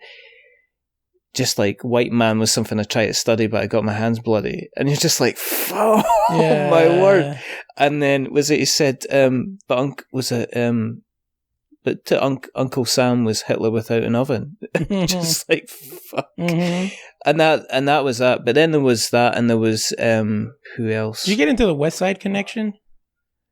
When Ice Cube had that group? Because it was huge when I was in like middle school. No, I dropped. It was the biggest, like, it was so big that like I got irritated by it, because I'm just like, stop. Like, it's cool. But like, it was like the end all be all West Side Connect. It was like him, Dub C, and then Mac 10 or something like that. And like they even had some song where they like diss like Cypress Hill, like he's like, and be real rap like he got baby nuts. And I'm like, no. Oh my god, like I don't need to hear this be real. Like they ain't even like, what's he like? They ain't from LA, they from Southgate. And I'm like, oh my god, like I don't care about your beef with Cypress Hill. I think what happened was I started to drop out of hip hop because I was. I don't know. Do you know what happened? Pearl Jam happened to me. Oh, Pearl Jam happened to Pearl Jam happened to me, and Pearl Jam happened because I was singing like Pearl. I was able to sing like Eddie Vedder. Really? And his tone matched my tone, yeah. And I was singing along. Can we get a little sample? Or? No. Why? No. Come on. Off. No. Come on. Not on pod. No. This is good podcasting right now. Everybody's like, come on. No, I'm not singing. I'll sing for your birthday. Anyway, but yeah, so it's moving up. But then from there, so I went to Pearl Jam an awful lot, and there was just really like the singing side of things, and then dipped back in. The next thing you know, Mr. Marshall Mathers is coming up, and that was me going back in and then visiting all the old school stuff again, which was, and when you go back to it, especially a Public Enemy, man, Chuck D's just fucking blew my mind, and still blows my mind with that, because when he comes on, it's like, it's 100% there. There's none of this. This isn't phoned in shit. He's angry. He's coming after everybody.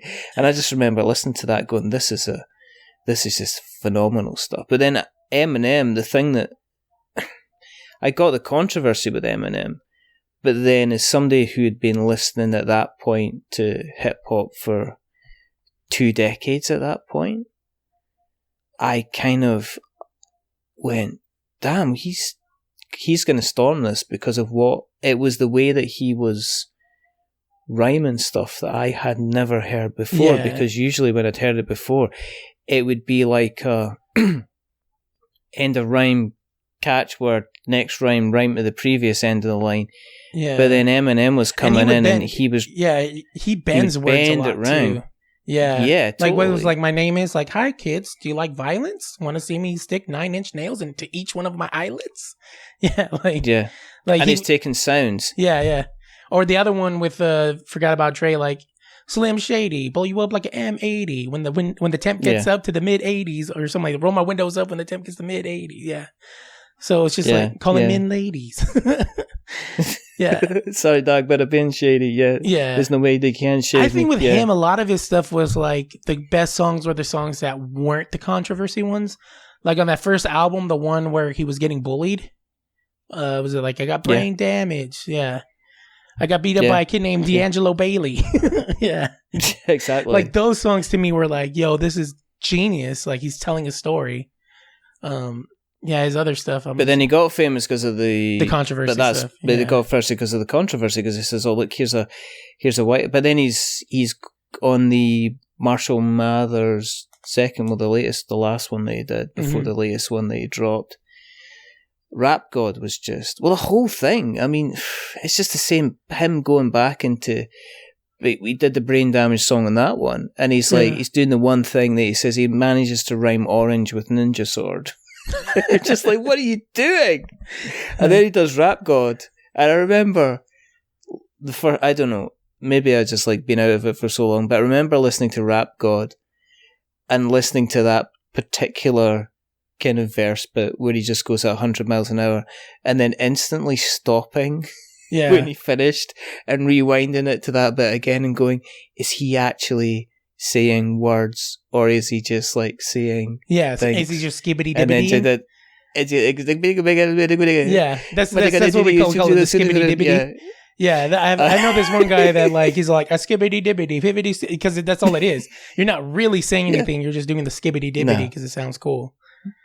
I know. But I could never, no, it was just not. Nah, it's just one of those things I felt, you just can't. I mean, I'd be more Vanilla Ice. That's what I'd be. That's as far as we would get. Just stop. It's just like, look at listen. I know exactly. Richard Simpson got a brand new rendition. Your name rhymes in that. Richard Simpson got a brand new rendition. Is he going to stop? Just no. Just din din din din din din. Din, din, din, I din, didn't din, steal din. from David Bowie. Bing, bing, bing, ding, ding, ding. Yes, you did. Shut up. She did. Oh, wait. Get out of it. Starman's coming for you. I know. But you're going to continue with it? I think you're just going to continue with it. I mean, is it a hobby, or because you've got the stuff where people giving you money for it now? See, that's the thing. Like, it's always just been a hobby, because like the dream was like, the dream is always like, I'm gonna get on especially back then. Like back then, you had to be on a record label and do that whole thing. Now it's like literally you can be a 17-year-old with a face tattoo and a SoundCloud account, and next thing you know, you're on tour the next day. But like, and no, it's been kind of a hobby. I'm kind of struggling with it now because I've had kind of success where people were like, and when I say success, it's not like, oh my gosh. It's like, to me, it feels like a success because it's like, wow, somebody gave me like $1 for a song. Like that feels like weird when someone gives you money for art. And then I remember one of my favorite like MF Doom like raps, because he's one of my other favorites too. MF Doom was like, it was like, what was it? Something like, remember back when we used to rhyme for rent? And I remember that was the thing, like, man, that would be so dope if I could ever get to a point where I rapped for rent. Like, I know that would be a struggle, but like the idea that like I'm making music to pay my bills would be more phenomenal than me working at a butcher shop, which I did, or me working at a rotisserie, which I did, or even now where I'm working my day job where I'm like sitting on a computer doing data numbers and stuff like that. Like, honestly, being able to write songs would be a way better way to make rent. But like now I'm conflicted though, because now I like, it's like that I got a taste of the drug. So now I'm like, why did people like this? And I think that's why I even pursued the whole nerd rap stuff a little bit harder, because that was the first time anybody paid attention to what I was rapping. And then so now I get conflicted between, like, I think on YouTube I wrote a song about anxiety, and because a lot of the stuff I'll put, like, it was like I was putting it up on YouTube first. Because it was just easier. I kind of had a platform. I had like, supposedly I had followers. At least that's what the algorithm tells me that I have people listening. But yeah, like I did this song called If My Anxiety Was Beautiful. And like that song doesn't have any really traction, but like it was a legit song about anxiety. And I guess the idea, like, if my anxiety was beautiful, and I think the first verse is like kind of like personifying it, like, if it was beautiful like my wife, I would be able to do this, this, and this. So if my anxiety was beautiful, I hope it's beautiful like you. And then the second verse was actually taken from, funny enough, a video editor for a YouTube channel committed suicide, and the community that was, you know, hurt by that. Or not hurt, you know what I mean? Like saddened by it, I guess. Like that's, I don't, hurt was the wrong word to use. But like, you know what I mean? Like feeling this loss. There was, somebody had said this thing like about like self-worth that was really powerful and kind of actually kicked off this whole song. So that whole second verse is actually when I say a thing about like, I knew a man who looked in the mirror and he said, I loved you. And then his reflection said, I love you too. And it was the first time he had ever said, I love you. So that whole verse is actually from a person's tweet. So I took that person's tweet. Right. So that to me was like, oh man, that's the stuff I want to make. I actually did another song, about depression, that one of our friends, maybe I'll tell you off mic, but one of our friends like legit messaged me and was like, yo, I had never heard anybody describe what I feel while depressed the way your song did. And I was like, holy crap. Like, I thought this was just me that felt this way. Like, he's like, no. And then like when a complete stranger found my email through like Bandcamp and like, you know, like kind of like trying to find a way to communicate to me, like didn't know I had like a Twitter or whatever, said the same thing. Like, I've like, wow, like this really like helped me out. Like, it's good to know I'm not alone. That stuff to me is like, wow, like that's the stuff I want to do, but nobody wants to listen to that stuff, which sucks. But everything that I'm actually like, I've gotten any hits on has been like, like the Overwatch stuff, like, that made me some money. And then some of this other nerd stuff. And then like for a while, like when YouTube had their partnership stuff, I was trying so hard. Like I was like, yo, I'm getting like 1,000 views on this stuff if I keep grinding and killing myself. Like I was writing 2 songs a week so that I can edit a video and put it out on Fridays and like doing all this stuff and like legit like killing myself for this to try to make it as a rap YouTuber and stuff like that. And then like having the like, the like jealousy of these other people that I'm like, yo, I don't think they're as nice as me, but they're getting the like 100,000 views. They're the ones with the like I honestly, my goal was like, if I could get to 100,000 subscribers and get that like little like YouTube button, like I'll know I've made it. And like, I'm nowhere. I'm not even close to 1,000 people. So it's just like one of those like, man, why am I killing myself to this? And so I do struggle with, this is a hobby. It's always been a hobby. If somebody likes it enough to give you change, like don't go crazy, because like I've been at that place where I'm like, I'm trying to kill myself for art because I like how, like, you know what I mean? Like if you could podcast full time, right? Like you'd be like, this is awesome. I would do this full time and get paid for it and not have to worry about bills. That would be awesome. But yeah, it would be. In a realistic world, I can't think about it that way. Like I just, you know what I mean? I have to do it. But nobody wants to pay for art, though. I mean, that's a fundamental thing. Nobody wants to pay for you being creative unless you are the soup du jour. If you're the soup du jour, then you get paid for 6 months, and then you're back on the pile like everybody else, trying to scrimp and save like everybody. You know, I mean that happens all the time. I mean, I was looking at what was I thinking about? Having a discussion with somebody about talking about the board game industry in relation to content creators and the number of views that people get on their YouTube videos, and how that pales into insignificance compared to just random videos that are made by these kids' channels, where they get a gazillion views for 2 kids sitting there, and one of them's, pick a plate, and one of them gets the real food and the other one gets the gummy food. Yeah. And they're getting like 500,000 views on YouTube for that. Yeah. And then somebody's like chirping up and saying, guys, my latest video just got 1,000 views, and everybody's like, well done. It's just like, I don't know. Do I want to be... It doesn't seem like to be like a stable thing. Of course I'd love to do this full time. My problem with if I get into anything is I end up putting an awful lot into it because I want to get noticed, because I like the attention. Right. And that's that's as honest as I can get. That's as honest as I can get. The reason that I do this podcast, and the reason that I didn't just sit around and say do 3 episodes and then me and Colin disappeared or whatever, is that I was wanting to say, well, listen, if I'm going to do this, let's see how far we can take it. And that's that's where it is just now. I would never ever be the type of person that would try something and not hit it kind of as hard as I could, which is strange, because then ultimately you're leaving yourself to be let down when you're sitting there and going, why aren't I doing this kind of full time kind of thing? And which is a strange situation to be in. It's like a struggle, right? Because it's like you do it because you love it, but at the same time, that part of your ego is like, "Notice me, senpai." I mean, there is, totally. There's a serious part of me that's just like always like, do you know what? You should do what you should do, which is to get it to a certain level and then just say goodbye. Don't wait until you get annoyed or depressed or pissed off, or you're getting to the point where you're saying, damn, I wish I'd never organized this show tonight because I can't be bothered. It's like, stop when you're kind of,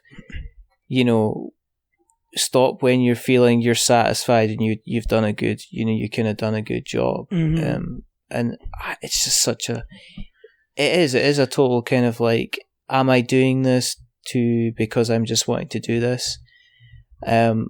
And I think you're right. I think that the difficulty is when you hit something and you hit something successful and you do something, and you're like, damn. It's like at the moment, there is a game on Kickstarter called Catacombs 3rd Edition, and it's got our logo on the front of the box. It's got the We're Not Wizards logo is on the front of the fucking board game box, and it got sent an email saying, "Oh yeah, you've thanks for your support. I know you guys really really like the game. So here it is, the latest version, the Kickstarter version. Here's your logo on the front of the box. It's next to the Dice Tower logo. It's next to Shut Up and Sit Down. It's next to the Board Game Geek one." And I'm just like that. don't know what to say about that, because I'm kind of like, you get that imposter syndrome. It's like one of those strange things. If you want to be noticed, you want to be successful, but at the same time you're turning around and saying, I don't think I deserve to be noticed or successful. Yep. And it's just like, I get what? that too. And then like when just even like people like legit, and they just like legit like, hey, compliment, and you're like, but am I real? I'm sure you got the right email address. Yeah. That's funny though, right? Like how like one moment your ego's like, notice me, and then the other like, are you serious? You want to notice me? I'm not sure. And I don't want to notice. I'm sure you were talking to the person in the much nicer jacket than I'm definitely wearing. That's funny, dude. Being creative is weird. It is. Speaking of being creative, the Salt Report, let's touch on that. This podcast idea. This podcasty thing with lots of kind of geekishness, and generally it's one of my favourites. If it's late, it makes me cry. If I get a shot of it early, it makes me cry because it means I've listened to it early and then I have to wait an entire week for doing it. Obviously Kay's been on the show, and obviously Jesse have been in the show before, but once again, if you've not listened to the Salt Report, please go and just listen to. In fact, if just go ahead and miss out our next couple of episodes if you don't have time to go and check out the Salt Report, because it's generally just fun and nonsense, and it's just very, very good. And I always enjoy it because it's not like, it's just so funny. I just genuinely, if I've had a crap week, I just put it on and I'm just like, this is just so funny. And there's rantiness, but there's seriousness, but there's generally so much. We're so much all over laughter the place. Going on. It's so brilliant. It's fun. So much fun. It's fun for that. Like, I honestly thought we were going to be this like video game podcast. Like, that was the idea when we started. Was the Salt Report was supposed to be, let's talk about the good things we liked about video games we're playing right now, and then the things that make us salty. So that's why where pre-salt and salt came from. Was supposed to be we're supposed to be this video game, and then somehow it just turned into this like, maybe we'll talk about video games, maybe we'll talk about Venom porn, maybe we'll talk about some kind of like news thing that happened in America because Alexa played Despacito. Yeah. Or like talk about cryptids, you know what I mean? Or I know, just the whole thing. Or but like it's incredibly good. It's incredibly good fun, and that's the main thing. And it's not. There's not like an agenda behind it. It's just like people who are genuinely concerned about certain things that are happening, and just saying, right, okay, I want to be able to go to the cinema and not have somebody have their mobile phone in my face. Yeah. Or I want to be able to go to the gas station without having somebody be, just very, very strange, or, it's just everything. If you want to hear about Kane talking about the cosplay, if you want to hear Jesse talk about comics and video games, and as you say, Venom, and then just, check it out. And where can you find it on the internet webs? Mr. LionHeart, sir. Yeah, I mean, if you want to go directly to the site, it's thesaltreport.fireside.fm, and then that'll just take you to like all the actual thing with our I say our bios, but Kay still has to send me one for her. But like, it has like our thing like that. It's got our links. It's got Twitters and all that other stuff. But yeah, every episode is there. We even have like a little blog section. We don't really keep up on it, but you can find some of like our Twitch streams and different stuff that we've put in there. But that would be like the easiest place. But if you're like on iTunes, just go over to iTunes wherever you're listening to this podcast, or probably are. So yeah, like if you're on iTunes, just type in the Salt Report. If you're on Spotify, you can type in the Salt Report. I think the only place we're not is like maybe like an Amazon or something like that. Well, they've got everything else. Yeah, but everything else, you can just Google the Salt Report and one of our things will pop up. But and where can we find your stuff? Where can we find your music? Oh no, that's up. And your new tunes. Yeah. You can, if you want to talk to me on Twitters, I'm at Jake_LionHeart. And if you want any of my music, it's all free. I mean, there's some that are 100% free because of like different things. Like I have probably one of my best albums is based on the video game Bloodborne. I'm not sure how many of your listeners like Bloodborne, but if you enjoy that video game, it's probably one of the things I've worked the hardest on. And I was very fortunate to get this Japanese artist named Hako I believe that's how you pronounce it, Hako, to let me use their art. But the stipulation was I couldn't make money off of their art because I didn't have money to pay him for the art. But at the same time, they didn't want to be like, well, wow, this is cool that you did a whole album. So I guess the deal is, yeah, go ahead and use whatever art you want, but you can't really charge for it. So it's free, but it's one of those where like I put so much thought into it. There's like, I know Bloodborne is kind of based on this French movie called The Brotherhood of the Wolf. So a lot of the beats were made by French like producers that I probably couldn't like sell anyways because I kind of jacked them for their beats. Cough, cough.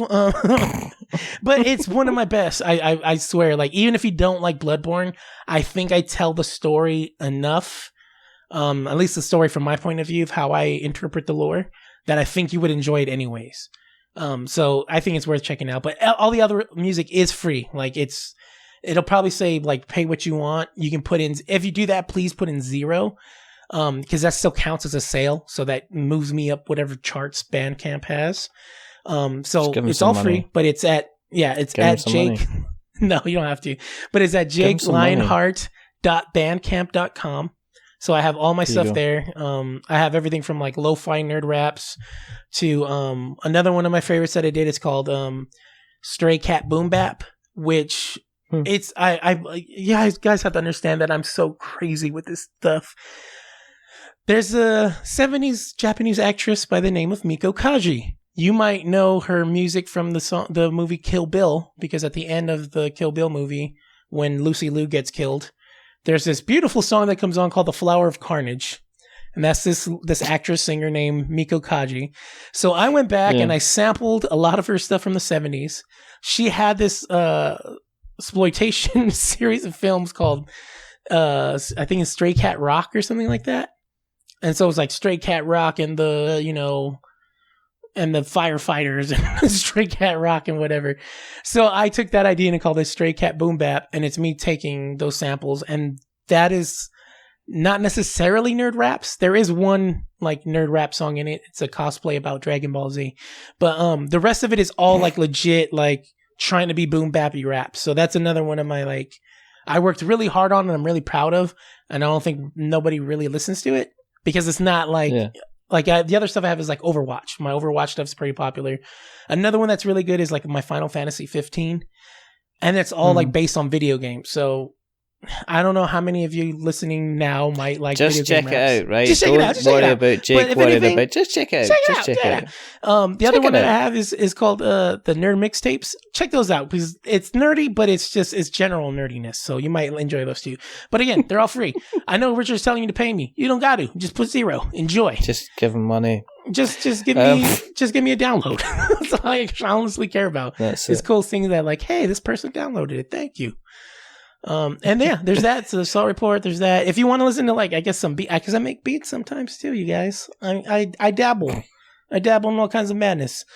You can go to like, I think it's Work for Hire on SoundCloud. And you'll see my ugly face. So that's how you know you're there. So type in Work for Hire. The ugliest dude on the avatar, that's me. Click that, and then you can listen to the weird beats. I don't even know if I have my wizard beats on there anymore. Because I made you some wizard beats, bro. Pete didn't really like them, but you can't make Pete happy all the times. Sorry, Pete. Happy all I still love you. X's and O's, Pete. We do. Are you gonna edit that out? Pete's gonna come for both of us if you leave it in. So I'm gonna leave that in your hands. Pete loves us. Pete probably want to hear what we're. Pete was like, he's talking about rap. Bounce. Sorry. Anyways, go for Work for Hire. Yeah. SoundCloud. Yeah. I think I have them for free. The good ones I don't, so you can't rap on those. You can't steal my beats from me. But some of the other ones you can. So go ahead. Oh my word. Oh, if you rap, please let me know, and I'll give you a beat. I try to give Richard a beat. He don't want to rap on it. I try giving my friend Jesse a beat. They don't want to rap on it. So I'm just looking for people to rap on it. If you like rapping, rap on my beats. Give me 4 weeks, I'll rap on your beats.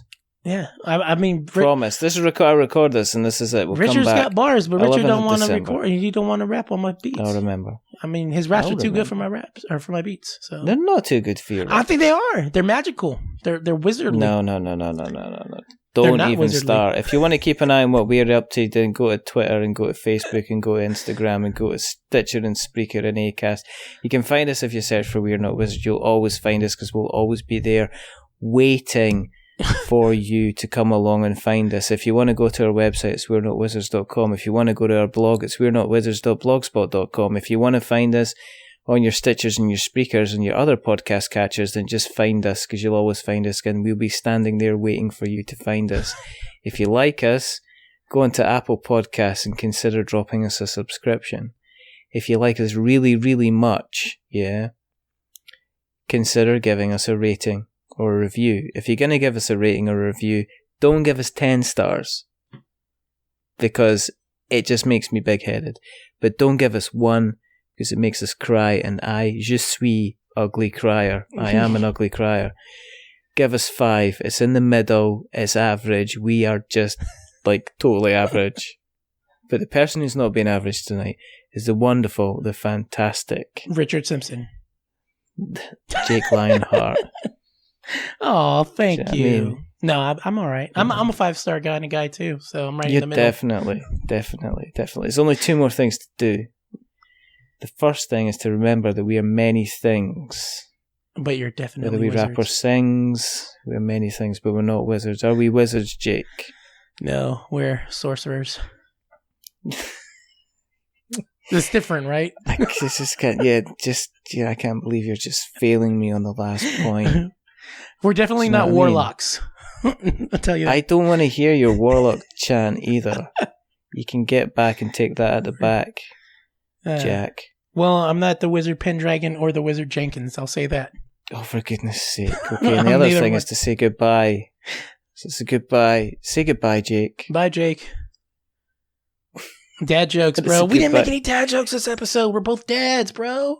Oh, we didn't say Tom Hardy is a beast. We didn't either. Yo, okay, before you guys leave, don't press stop yet. Can I just say that Richard sent me the most beautiful art I've ever received in my entire life of me in bed with a lovely Tom Hardy. And I still need to frame it. I have it like secure where like no dust or anything can get to it, but I need to find a nice frame for it and put it up. But it was the most loveliest gift I've ever received from a friend. Just me and Tom Hardy in bed. Just two fellas. Just snuggling. 2 guys. Yeah. Snuggling, which is what you want. And like it's so lifelike and it's so real. And I wish Tom Hardy had a Twitter so I could tweet it to him and say, "See, Tom, he's not gonna. We're both loved." There you go. And on that note, remember, stay safe, roll6s.com. Check out the Salt Report. Check out every single thing that Jake does and give him money. But until the next time, goodbye.